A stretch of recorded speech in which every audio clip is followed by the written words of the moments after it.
Hello and welcome back to Bump Love. We are coming to you from the beautiful Aleph. It's located on Kanjacha Street, a beautiful space for you to come hang with your friends, have wonderful conversations, amazing meals. So today on the show, we're talking about something rather controversial. We all know and have heard of women who have conceived only to be questioned by the alleged fathers. Is that my baby?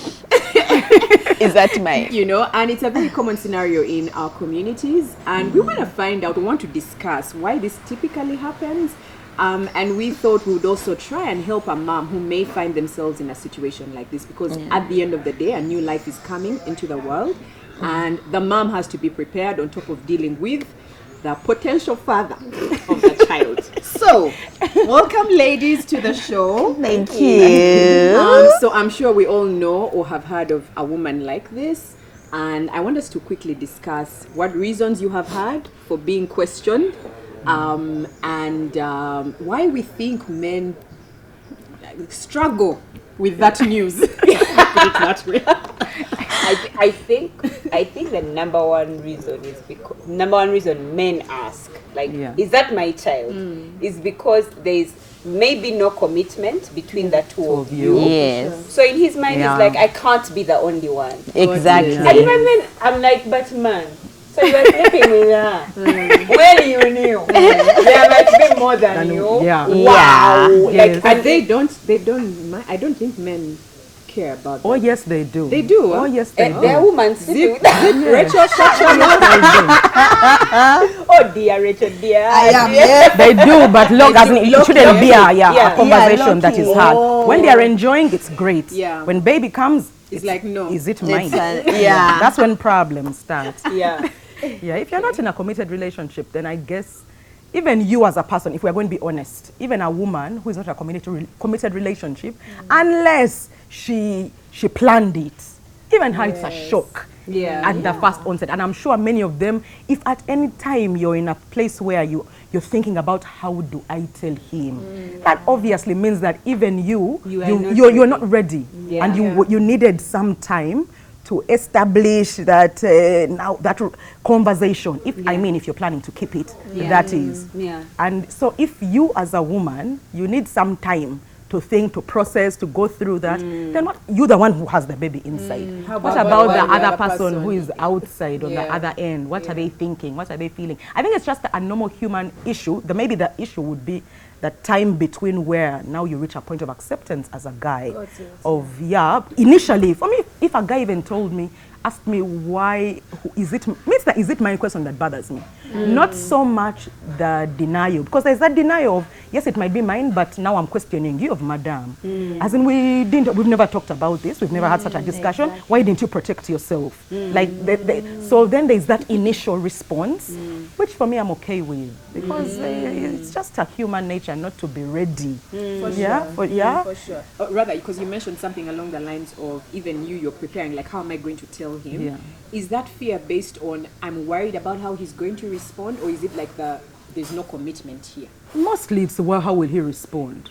It should be like mostly, because everybody wants to raise their kid, and it's that fear of Bernard. What if he jams? Yeah. And I'm here Shit. alone.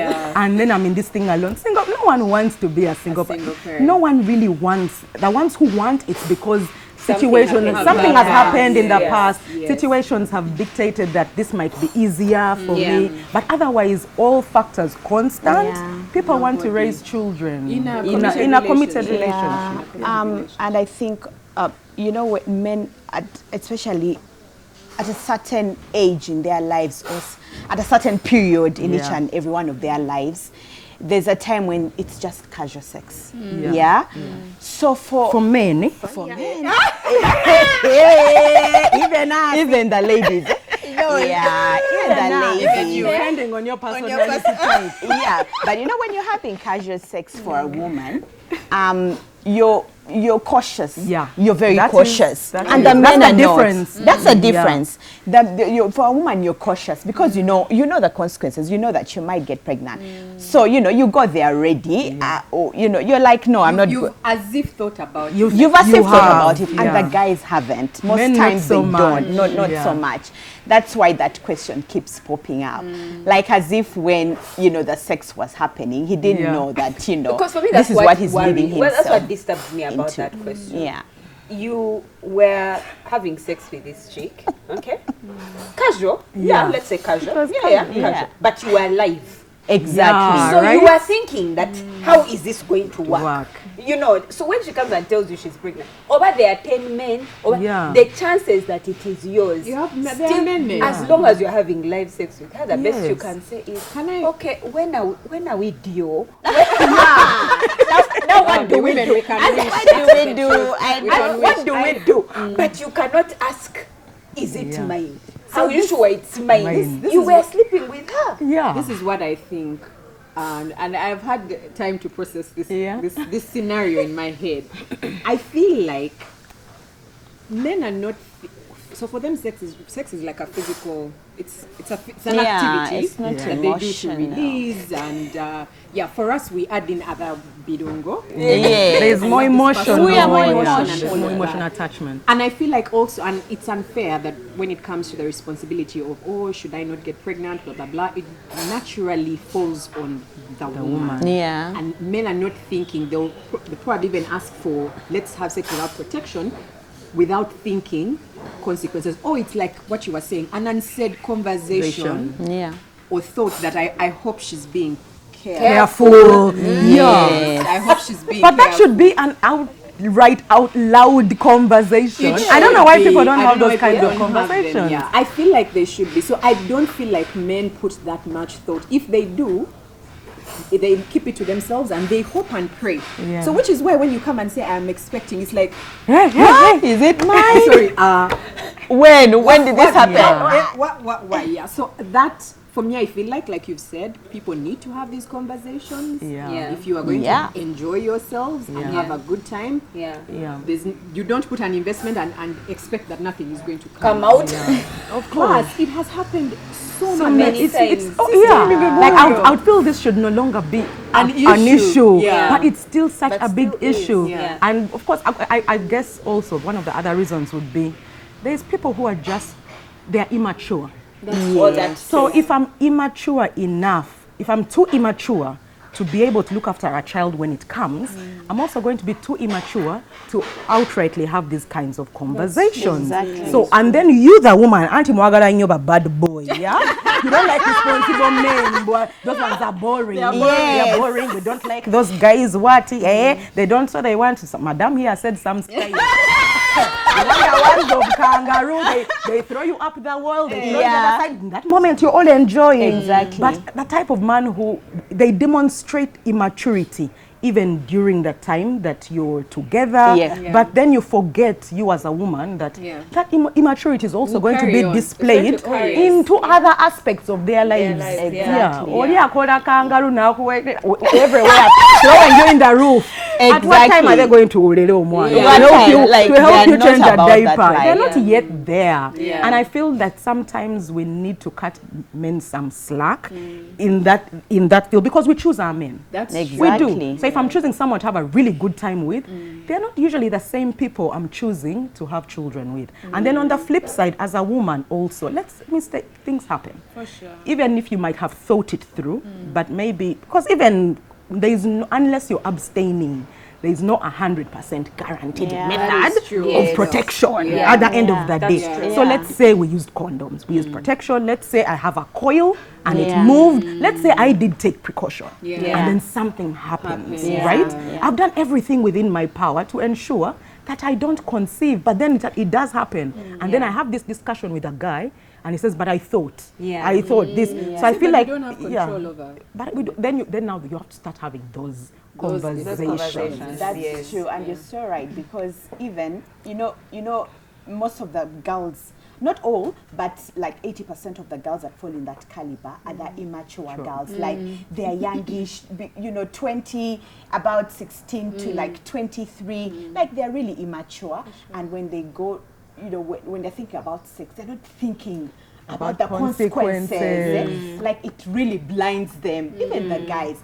And just the enjoyment for an enjoyment. And I remember, as just reminded, because we grew up from the ghetto, And yeah, we grew up from I know, that. right? Mama, you just threw that in there like in normal conversation. Can't we do what? We eat apples, we eat oranges. Ma, what do we do with that information?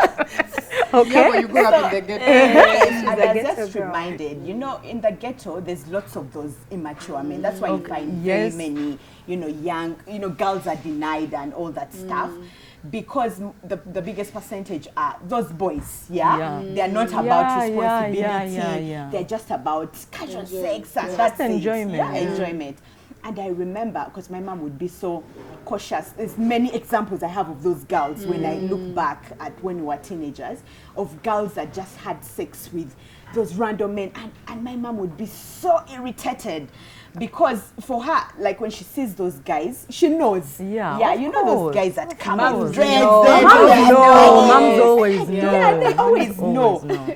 And she would be so disturbed. And I remember a girl that lived at her neighborhood, like, she was young, I think after her Form 4 is when she started having, you know, relationship. And of course, the boy that, you know, she fell in love with, she had an entanglement with, was those, what do they call them? The ghetto guys, the real ghetto guys. When she, of course, when she got pregnant, the guy didn't want to know. He didn't want to know. Is that fine? Because he's thinking, you have other men. You have, like, do they really think that? I always wonder, do they really think that it's you must have other men? I think or it's a way of absolving themselves of responsibility? Because there's no commitment between you. Yeah, there's no commitment. So he's so sure that it could have been someone else. Are you sure? That's me. I don't think it's They are hoping that it is someone else. Someone else got them pregnant. That's true. They are hoping. Because I would like to think that the umbrella of all of this is just lack of responsibility. It's just choosing that I do not want to be responsible for that occurrence that has happened. So I'm going to find any excuse. That's why I mean that thing of you must be sleeping with other people. Is it just me? I feel like it's just an excuse. I feel like it's just an excuse. I don't really believe they believe in it. Yeah. They are hoping that it is someone else. Anyway, so now we've established as if the fact, like white men typically question if they are the fathers of, you know, of the children that, you know, these women have come up and said they are conceiving. Even sometimes the men are married. There's also that, which is why they are, or in other committed relationships. In other committed relationships. So those ones. So they have to deny. And the denial will be very vehement in that case, now like that one. Mama, what you knew what you were getting yourself into. Exactly. As if marriage is the contraceptive. Most of those ones don't deny. Most of those ones don't deny. They will quickly take you they try to remove. That's true actually. Because for them most they're in of that those ones responsible state. They're responsible for what they for them it's fear. So theirs is driven more by fear. So we need to terminate. We can't have now this discussion of do you have the baby? Is it mine? Is it where? No, they're like they'll call the woman. I agree. Even if the chick has actually I have your child. For those ones, even if the girl has because I know women who have received abortion money. Exactly. Without having anything inside. Those mostly from married men. Those girls are many. Without anything. Mostly and it's from married men all the time because they know the man wants to come in. How will I talk to Manuela? What is this? What if they By the way, girls have used that so much. Wow. Please be faithful. Bambi, not Manuela. Not Manuela. I use as an example. Just an example. So maybe there's a mom who is watching us, or part of our audience is watching, and they know a friend who has been in a scenario like this. So after questions have come and denials and blah blah blah, money for abortion, and maybe the woman has decided I want to keep the baby because I feel like it's the right thing to do. How do we help and support amidst all the emotion and the baggage and the I'm going to do this by myself, I could be doing this by myself? How do we support a mom like that? Okay.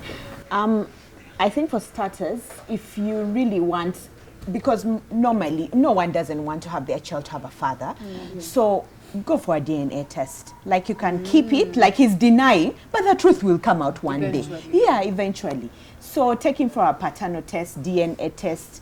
If the proof comes out, even if he's still in denial, you can still raise this child.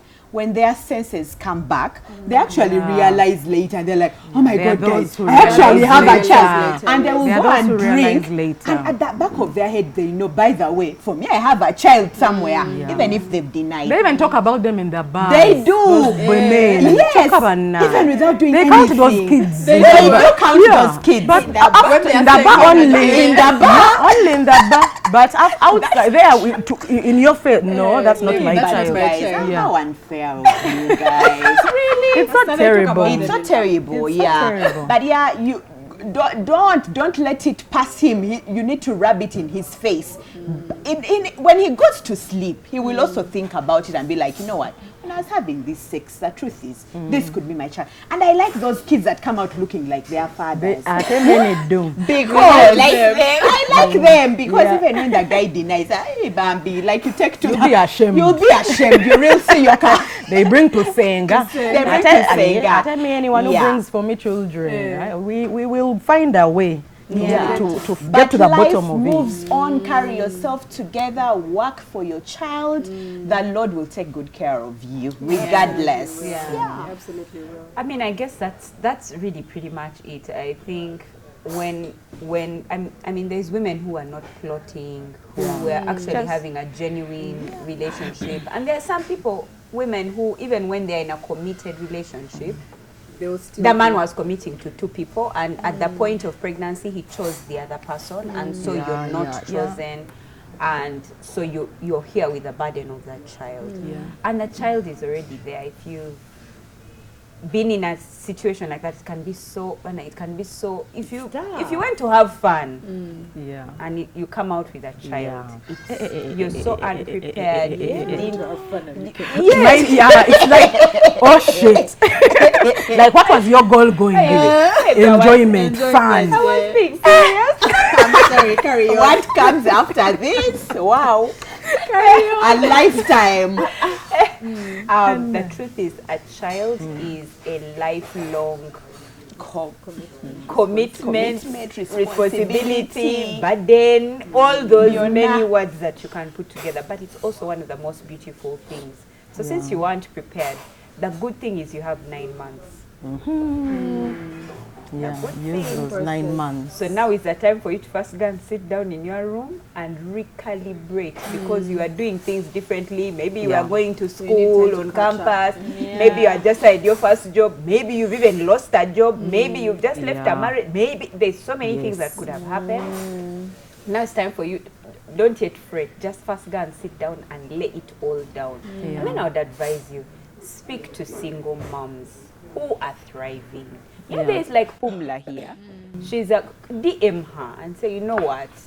At mine, it has happened. And you need the advice of people who have already been there, not us who are married, not us who are not married. We don't know. Even you might have. We try, but we don't know it for sure for what it's like. So get a thriving single mom and go and ask Abanange, what do I do next? And then do. That's what I would advise. And since Bump Lab, honestly, I've had so many people reach out to me on many to do with that. And there was a time, I think the first time when it started happening, I was like, I'm not empowered to give anybody any kind of advice like this. I feel like it's such I know, right? No, like I felt, oh my God, people are actually entrusting me for the right advice. So I went out of my way. Even now, just before this show, I called 3 of them and I asked them, how did what I told you, did it help? Is it something I can now share? Because now we're looking at, I gave you that advice, I told you about it, I counseled you, I guided you, but now baby's here, a year has passed, how is that going, how is that? And yes, and each of them said, and for me, I tell people, whenever you're faced with any situation in your life that you're not ready for, go through the 5 stages of grief. Just go through them. It doesn't matter. For as long as you're not in a place, you're not okay, you're not fine. But when now you have a baby, go through them very quickly. Very quickly. You don't have much time. There are people who go through those stages over 3 years, over 4 years. Now you have a child, because for as long as you're not okay, your baby cannot be. And just keep thinking about that. Now you're a parent. Your mode has to change. It's not about you anymore. And the biggest thing I realize is that many of those women, they victimize themselves. For as long as you start to think of yourself as a victim, it means you're going to pour that victimization into the life of your child. And your child will always live an incomplete life because of what you fed them with. I mean, you're their first point of contact, their first point of information. A child can literally thrive and live through a home as long as there's a constant parent or guardian. Actually, one of the ladies I was talking to just before we started here, she was not even the one lecturing me. After I had started talking to her, and she was telling me, no, actually for me, what I decided to do, that word daddy is reserved for a constant man. So the other one, we don't refer to him as dad. We say maybe your papa. Now for them, they decided to use the word papa. We reserve the name daddy because I'm sure I'm going to find somebody else who is going to be this girl's father figure. And I don't want her to, I want her to understand what dad is. It's not sperm donor, you know? And I want her to understand that for me as I'm your mom, I'm your constant parent. I'll be here. No one is, and this is a woman, by the way. By the time we started speaking, she was like bereft with herself. She didn't know what to do. She was so emotional. She felt, what am I going? She really victimized herself like the whole way through. Madam, please clean up. You have to clean up. Be tough love. I'm sorry, but clean up because this child is yours. And as Rachel said, unfortunately, that burden falls on the woman. It is you. We are sorry about it, but that's the fact of life. So just don't victimize yourself. And when the child eventually comes, start speaking to them. Be proactive. Don't wait for that child to ask questions. Don't ever wait for a child to ask questions. Be proactive. Start speaking to them early. Make them know it is okay to have these kinds of conversations. It's something unfortunate. Acknowledge that it's unfortunate, but it has happened. But it's okay. Let's talk about it. Whatever questions, age appropriately, and give her time to process. But if you allow any child to ask, that child is maybe going to ask for the first time at 8 years old.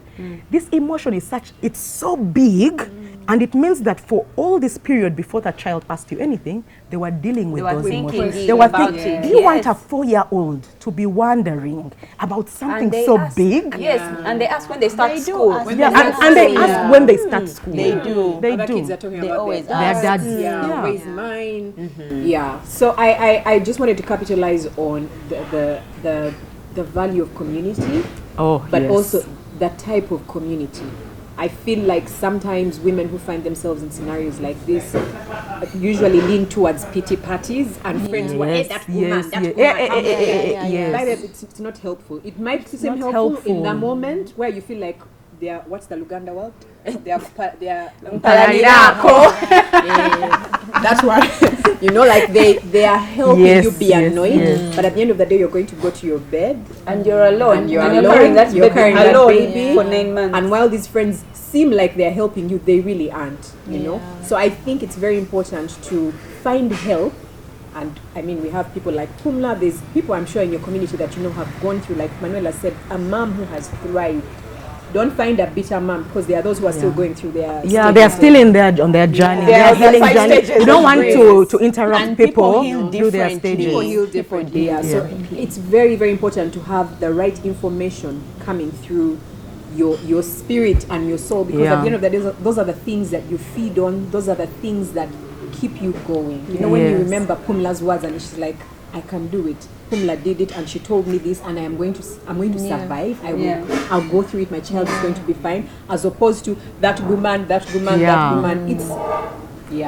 guard your heart. As he's getting married. Guard your heart. Twins. And guard your heart. But for me, one last one is forgive. Forgive. Like it really helps you when you forgive, because then you let go and you actually allow your child to enjoy the fact that the bitterness is not there, because then even when your child keeps asking, can I call my dad, because there are ladies who reject it. So if you've not forgiven, then it will be difficult to have that it will be very difficult to have that transitioning of allowing your children in their father's lives. So however difficult it is for you, it's important that you forgive. And Bambi, don't sleep with these men after. I know women who sleep, and yes, I might be giving it as an instruction, but it's usually emotional. Sometimes women open their legs thinking that men will stay. In the hope that, but the man will still use you and abuse you and leave you there and still will not accept your child. So stop. If a man, if you see, yes, I agree there should be like a window period to give him to react, to respond, not to react. Give him time to adjust. And by the way, do you know that there is a syndrome of pregnancy denial even in women? Really? Oh, yes. Yes. There are women. Have you heard of phantom pregnancies? Yes. Now, this is like the opposite of phantom pregnancy. Where phantom pregnancy is a condition where you as a woman, you think you're pregnant, but you're not. And then you actually start to get the symptoms of pregnancy. Now, pregnancy denial syndrome as a woman, you do have the symptoms of pregnancy, but as a woman, you don't accept that you are pregnant. And I feel there's even like real statistics and research on it where the women start to accept after the baby has come. But they don't, they continue living their lifestyle. If anything it changes, if they don't have their period, they'll say, maybe I'm stressed. There's always a reason why something is to deny. Except pregnancy. So if you, the baby carrier, you can deny. You deny. And it's really just because you fail to adjust your mind, like there is a disconnect between the mind and the body. So if it can happen to you as a woman, and that's why I usually, like I say, give these men some time. Give them time to respond, but in that time that you're giving them, disconnect emotionally from them. Use that time to disconnect emotionally from them. Whatever happens, happens. I agree, keep hope alive, but kill hope. Kill hope. As in, have zero expectations, zero. Be ready. As soon as a man starts asking those types of questions, is it mine? I'm not there. Deny. Kill. Now start on that journey. Kill every expectation. If he comes eventually, well and good. But if he doesn't, you would have prepared yourself for the worst. Yes, and that's what you need for anything to thrive.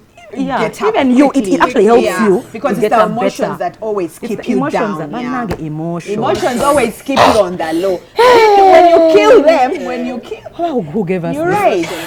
I guess there's nothing of value that doesn't require work. Even when you've been hurt and abandoned, you still have to do the work to get up. That's true. In whatever situation. And the longer you drag it, the longer your pain, the longer your frustration. So I hope this has been helpful in some way. Let us know. Sure it has. I'm sure it has, let us know in the comment section what you think of our discussion today. If you know somebody who is in a scenario like that, and you can share with them this advice or share this conversation with them. I'm sure they would find it helpful. So that's it from us. Until next time, with love from Bump Love.